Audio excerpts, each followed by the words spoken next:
বলো, বলো অ বলো, বলো ম্যাগি দেবো না, বলো অ, বলো বলো বলো দিব না, অ বলো, অজগর। আমার মেয়ে যে পড়াশোনা করার সময় কতটা দুষ্টুমি করে সেটা এক ঝলক তোমাদের সাথে শেয়ার করলাম। অজগর। তোমাকে ম্যাগি রান্না করে দেবো না যদি তুমি না পড়ো। বলো অজগর। বলো, বলো অ, অজগর। আ, বলো, বল বল হ্যালো ফ্রেন্ডস, বল বল হ্যালো ফ্রেন্ডস, কেমন আছো? আমাদের চ্যানেলে তোমাদের সকলকে অনেক অনেক স্বাগত জানাই। দেখো আজকে আমাদের কি রান্না বান্না হচ্ছে, চলো রাত্রিবেলায় ছোটো করে একটা ব্লগ ভাবলাম তোমাদের সাথে শেয়ার করি। অনেকদিন হলো কোনো ব্লগ শেয়ার করিনি, তো সেই কারণেই ফোনটা নিয়ে ভিডিওটা স্টার্ট করে দিলাম।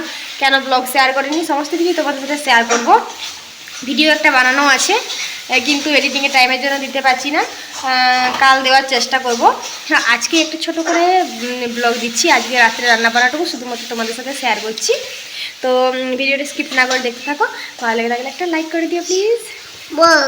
এই দেখো এখানে আয়ুষি কি করে, ওর পাপা একটা ফ্যান এনেছে তো সেটা নিয়ে খেলা স্টার্ট করে দিয়েছে। আর ওর পাপা এসে কি করে দেখো, একটুখানি বাজার থেকে মাংস নিয়ে এনেছে তো ওটাই রান্না হচ্ছে। আর আমি ভেজ বিরিয়ানি বানিয়েছিলাম, সেটা এখানে টিফিনের মধ্যে রাখা আছে। একটু ঠান্ডাও হয়ে গেছে, এটা একটু গরম করে নেবো মাংসটা বানানোর পর। আর এখানে আছে আয়ুষির দুধ।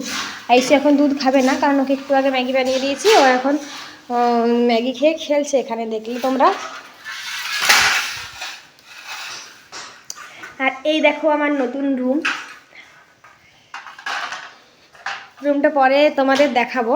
এখন ঠিকঠাক কোনো কিছুই করা নেই, রুম এখনও সেটও করিনি। এই দেখো ব্যাগের জিনিস সব ব্যাগের মধ্যেই এখনও পর্যন্ত আছে, এইভাবে এলোমেলো করে কোনো রকমে থাকা হচ্ছে। তো বন্ধুরা চলে আসলাম তোমাদের সাথে একটু কথা বলার জন্য। কাল রাত্রে ভিডিও তোমাদের সাথে শেয়ার করেছিলাম, আসলে এখন ব্লগ বানাতে পারছি না। এমনিতেও আমি খুব একটা বেশি ব্লগ দিই না, কারণ আমার ভিউজ বেশি আসে না, দু একটাই দিই। তো ভাবছি এখানে আসার পর থেকে এবার ব্লগ দেব, কিন্তু ভাবাই হচ্ছে এত কাজ আছে যে দেওয়া হচ্ছে না। তোমাদেরকে জানিয়েছিলাম যে আমি কোনো একটা জায়গায় এসেছিলাম, আমার হাজব্যান্ডের সাথে এসেছিলাম, মানে এসেছি। তো আমরা কিছুদিন গেস্ট রুমে ছিলাম, আমাদের রুম কোনোভাবেই ঠিক করা যাচ্ছিল না। এখন আমরা ভাড়া ঘরে আছি, তো নানান টেনশনের মধ্যে ছিলাম। অনেক কষ্ট করে অনেক প্রবলেমের পর এখন আমরা ফাইনালি একটা রুম পেয়েছি। আর যে রুমে আমরা অলরেডি শিফটও করে গেছি। তো যতদিন না রুমে শিফট করছিলাম ততদিন পর্যন্ত আমাদের অনেক টেনশন ছিল।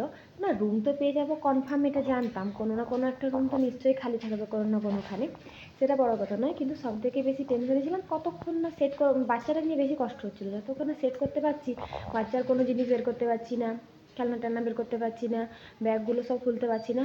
আর ব্যাগগুলো খুলে যা কী করবো বলো, কটা দিনের মধ্যে তো আমাকে আরও শিফটও করতে হবে, তো সেই কথা ভেবে ভেবে এতদিন ধরে খোলাও হয়নি।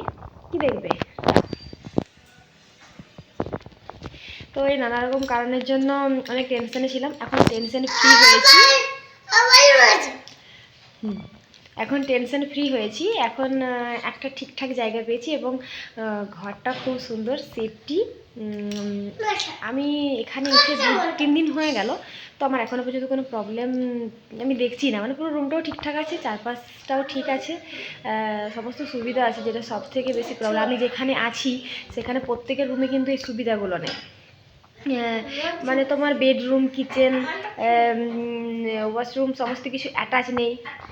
কারোর হয়তো অ্যাটাচ আছে তো জলের সুবিধা নেই। তো আমি এমন একটা রুম নিয়েছি, কেন চিৎকার করতে পারবো, আমাকে একটু কথা বলে নিতে দাও। তো আমি যেখানে রুমটা নিয়েছি, মানে যার রুমটা নিয়েছি, যে মালিকের, তো ওনার রুমটা কিন্তু খুবই ভালো। আমি রুমের মধ্যেই সমস্ত কিছু পেয়ে গেছি, আমাকে বাইরে ভেতরে একবার চলে আসলে আমাকে বাইরে যেতে হবে না। আমি এরকম একটা রুম চেয়েছিলাম, তো সেই মতো, তো আমি যেরকম রুম চেয়েছিলাম ঠিক সেরকমই রুম পেয়েছি। আমি ভীষণ খুশি, রুমটা তোমাদের সাথে একদিন পাক্কা শেয়ার করব। এখন অনেকটা অগোছালো আছে, প্রয়োজনীয় জিনিস কটাই খালি বের করেছি।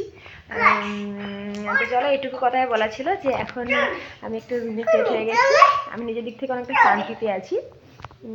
প্লিজ তোমরা আমার পাশে থেকো, আমার ভিডিওটা একটু লাইক করে দিও। আমি চেষ্টা করবো এই নতুন ঘরে এসে প্রতিদিন ব্লগ দেওয়ার।